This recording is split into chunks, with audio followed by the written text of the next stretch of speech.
O Muslims, let me tell you something that you should need to know. There's a report that's been put out. This report has been developed in America.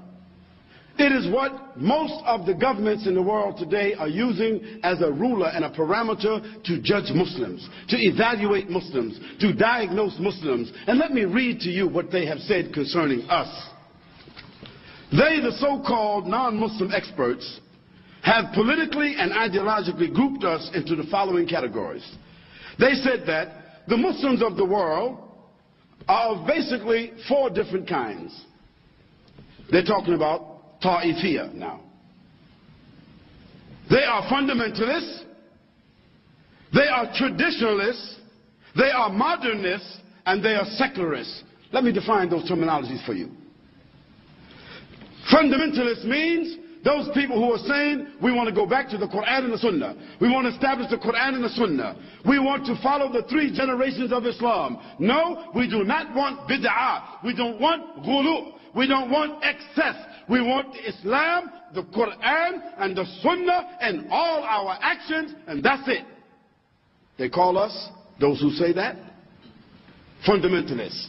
Although in Islam there's nothing called fundamentalism. Then there are the traditionalists. These are the people who also say they follow the Quran and the Sunnah, but they hold on to a certain classical tradition. They say we are Wahhabi. They say we are Hanafi. They say we are Shi'i. They say we are Hanbali. They say we are Shafi'i. They say we are Maliki. Although those 4 men, Ahmed ibn Hanbal, Imam Shafi'i rahimahullah, Abu Hanifa, Imam Malik, although those are our fathers, those are our scholars, those are the mujtahideen of Islam and the greatest people who brought dalil to us from those generations, no doubt. But following them blindly as a tradition is what the category here is. People who follow them blindly, and therefore they don't unite with anybody else except those who follow each one blindly. They are called traditionalists. Then there are the modernists. The modernists are those who want to make a new interpretation of the Quran. They want to make a new interpretation of the Sunnah. They want to make a new interpretation of Islam. In fact, they are the people who may want to join all the religions together to have what they call peaceful coexistence. They are the people who call themselves Wahdatul Adyan. That is, they want to join with all the religions together. Hinduism, Buddhism, Christianism, Semitism, so on, so on, so on, so on, so. Make it one all religion. It even sounds funny, don't it? Yeah, think about it. Hinduism, Buddhism, Christianity, Judaism, Brahmism, Shiism, Islam. They want to bring all the religions all together with respect, and everybody want to go down the road together. We will overcome. See, that's what we want to do. This is called Wahdatul Adyan. Making all, it sounds nice. One world religion. I don't know who would be the head of that, maybe the Pope. They got the most money. Or it might be the mayor of Jerusalem. Or it might be Jacques Chirac. Or it might be Mr. Howard. Or it might be Mr. Bush. Or it might be whoever. We don't know who might become the leader of this new world religion. But the people who call for that among the Muslims, they are the misguided people, and they have joined the enemies of Islam. No matter how intellectual they are, no matter how sincere they are, no matter how educated that they are, they have joined the camp of the enemies of Allah subhanahu wa ta'ala, and they have said by doing so that Allah subhanahu wa ta'ala has not given to us the haqq. And that this deen of the Quran and the Sunnah and the wala and bara, the loyalty and the disassociation, the loyalty for the Muslims and the disassociation of the Kafirs, that there's nothing like that in Islam. We just go along down the road with whoever's happy with us, we're happy with them too. O Muslims, they have come up also with a formula. Not only have they classified us, but they have also come up with a formula to deal with every category and how to create hostility and opposition between the different categories. They have determined that the greatest threat to Western civilization and the continued dominance of Western culture is to make sure that the Muslims never reestablish a global identity, and that there is no opportunity ever for them to reestablish the Khilafah.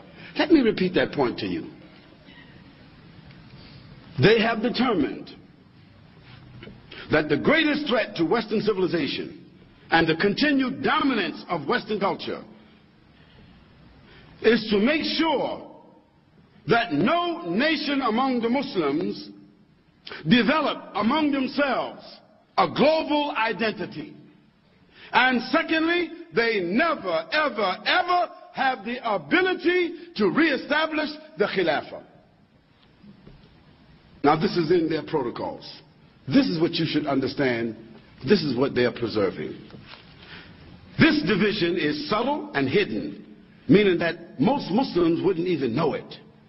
Therefore, it is more difficult to recognize than to treat. The non-Muslims who consider themselves as authorities and experts on Islam and Muslims have observed the following. Listen to this, please. The Muslims in the world are divided into the following basic socio-political groups: Asians, Arabs, Africans, those of the Far East, those of the Near East, those of European, American, and Australian backgrounds, although those are of the minority, those of Slavic and Russian backgrounds, although they are also a negligible population, and those of South America. This is what they said. Look how they divide us. Our objective is to polarize these ethnic groups. That means to keep these ethnic groups from uniting together and exploit their cultural differences. In this way, we can maximize our global agenda and we can minimize any global threat from them. Subhanallah. Look how clear they are. Look how bold they are. Look how blatant they are. And look how accurate they are. On the issue of ideological and personal differences, this has existed since the first century. Since the first generation of Islam, Muslims have went through this whole thing of ta'ifiyah. They have went through this whole thing of nafsiyah.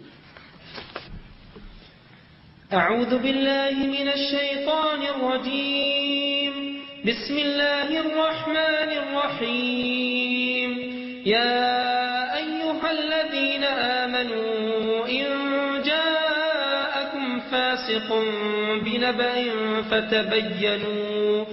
فتبينوا أن تصيبوا قوما بجهالة فتصبحوا على ما فعلتم نادمين واعلموا أن فيكم رسول الله لو يطيعكم في كثير من الأمر لعنتم ولكن الله حبب إليكم الإيمان وزينه في قلوبكم وكره إليكم الكفر والفسوق والعصيان أولئك هم الراشدون فضلا من الله ونعمة والله عليم حكيم. Allah subhanahu wa ta'ala, he mentioned in the surah which is called Al-Hujarat, from the 6th surah, from the 6th ayah, he says, O you who believe, if a fasiq,